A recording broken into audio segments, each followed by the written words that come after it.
ଭାଇ ଆପଣଙ୍କ ପରିଚୟ ଟିକେ ଦେବେ।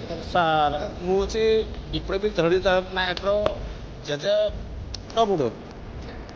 ତ କଥାଟା ଏଇଠି ଯେ ଆମେ ତ ତାଙ୍କର କିମ୍ବଦନ୍ତୀ ଉପରେ ସାର୍ ମୁଁ ଜାଣିନାହିଁ, ଯେତିକି ଜାଣିଛି ସେତିକି ତାହେଲେ ଅଧିକ କହିବାଟା ହେବ। କିନ୍ତୁ ଯାହା ହଉ ତାଙ୍କର ଜନ୍ମ ଏପର୍ଯ୍ୟନ୍ତ ହେଇଛି ଆଉ ମୃତ୍ୟୁ ବି ହେଇଛି କେହି କହିପାରୁନି। ତ ଆମେ ଯାହା ଜାଣୁଛୁ ଆମ ସଂସାର ଭିତରେ ଆମେ ଦେଖିବୁ ତାଙ୍କ ଦାୟଦ ହିସାବରେ ମୁଁ କିଛି ଜାଣିନାହିଁ। ତ କହିବି ଏତିକି ଯେ ସିଏ ମରିନାହାନ୍ତି, ତାର ଶୁଦ୍ଧକ୍ରିୟା ବି ଅନ୍ତ୍ୟେଷ୍ଟିକ୍ରିୟା ହେଇନି। ତ ଏତିକି କଥା ତାଙ୍କର ନାଁ ହେଉଛି ପାଇଗଡ଼ି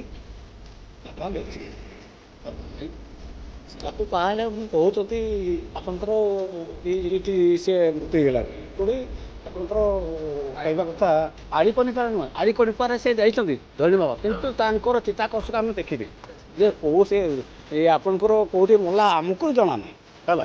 ତାହେଲେ ଏତିକିଟା ଆଉ ଯେଉଁ ହେଇଛି ଆପଣଙ୍କର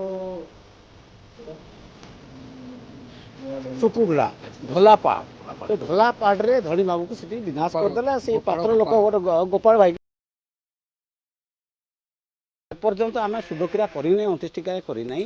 ବାସ୍ ତ କଥା ଏତିକି ଆମ ତାୟଦ ହିସାବରେ ଯେତିକି ଜାଣିଛୁ ଆପଣମାନେ ତ ସମସ୍ତେ ଜାଣିଛନ୍ତି, ଆମେ କାହିଁକି ବଡ଼ କଥା କହିବୁ ସେମିତି କିଛି ନାହିଁ। କଥା ଗୋଟିଏ କଥା ଯେ ସେ ପ୍ରଭୁଙ୍କର ଇଚ୍ଛା ସେ କେଉଁଦିନ ଫେରିବେ। ତାଙ୍କର ଯେଉଁ ଚପରାଶି ଜଣେ ଥିଲା ତାଙ୍କର ଦୁଇଟା ପୁଅ ବି ସେ ନଷ୍ଟ ହେଇଯାଇଛନ୍ତି। ସେ କହିବାଟା ଭୁଲ ହେବ, ଆଉ କହିବୁନି କାହା ବାବଦରେ କହିବୁନି। ମଣିଷର ସମୀକ୍ଷା କରିବା ପାଇଁ ହେଲେ ବହୁତ କଷ୍ଟ ଲାଗେ ଆଜ୍ଞା, କାହିଁକିନା ଆମେ ଛୋଟ ଛୁଆ ଥିଲୁ, କିଛି ଜାଣିନାହିଁ, ମୋ ବାପା ବି ଜାଣିନାହିଁ, ମୋ ଦାଦା ବି ଜାଣିନାହିଁ, ମୁଁ ସେ ବାବଦରେ କିଛି କହିପାରିବିନି। କିନ୍ତୁ ଏତିକିଟା ଜାଣିଛି ଯେ ଇଏ ଅମର, ଏତିକି ମୁଁ କହିବି, ଏତିକି କହିକି ମୋ ବକ୍ତବ୍ୟ ଶେଷ କରୁଛି। ବିଶ୍ୱନାଥ ନାୟକ ରାଇସୁଣା ଘର। ଆଜ୍ଞା ଆପଣ ସେଇ ଧରଣୀ ଜୟନ୍ତୀ ବିଷୟରେ କିଛି ଦୀପଦ କୁହନ୍ତୁ। ବିପଦ କହିଲେ ସିଏ ଏଇ ବଣ ଜଙ୍ଗଲର ଜଣେ ଆଉ ଲୋକ ଥିଲେ। ସେ ତାଙ୍କ ରାଜମାତା ନେଇକି ତାଙ୍କୁ ପଢ଼େଇ ପଢ଼ାକିରି ଆଉ ଇଞ୍ଜିନିୟର ପାସ୍ କରେଇଥିଲେ। ତାପରେ ବିଭିନ୍ନ ପ୍ରକାର ସମସ୍ୟା ବୋଇଲେ ଭେଟି ଫୁଟଉଥିଲେ ସେ ସମୟରେ। ସେଗୁଡ଼ାକୁ ରୋକିବା ପାଇଁ ଆମର ଏଇ ଧରଣୀ ଭୁଆଁ ଚାରିଆଡ଼େ ଲାଗି ପଡ଼ିକିରି ବେଠିଟାକୁ ଦମନ କରିବା ପାଇଁ ଆଉ କରୁଥିଲେ। ଆରମ୍ଭ କରିଥିଲେ। ଯାହା ହଉ କରିବା ଦ୍ୱାରା ବି କିଛିଟା ଦମନ ହେଇଗଲା ବେଟି କଟିବାଟା। କିଛି ନହେଲେ ଅଧା ମାତ୍ରାରେ ସଫଳ ହେଇଛି। ହଁ ନାଇଁ ଏଇନା ପୁରା ସନ୍ଧ୍ୟା ହେଇଗଲା, ଏବେ ଏଣିକି ଆଉ ନାହିଁ ବେଠି।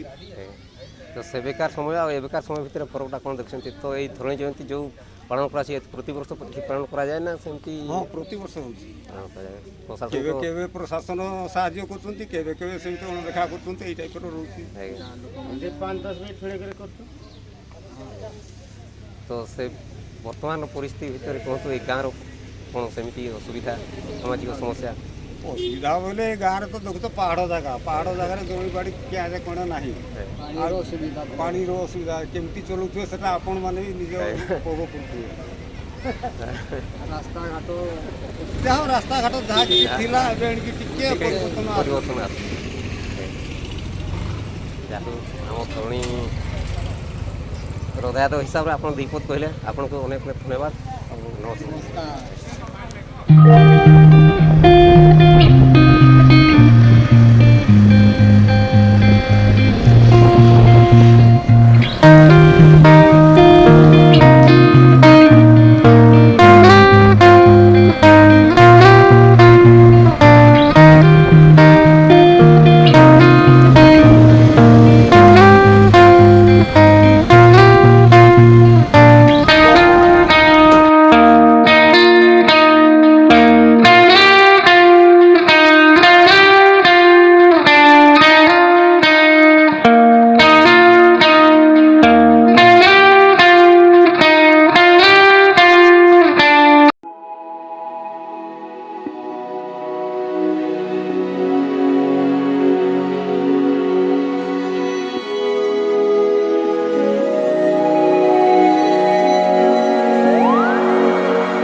got shoes on the golden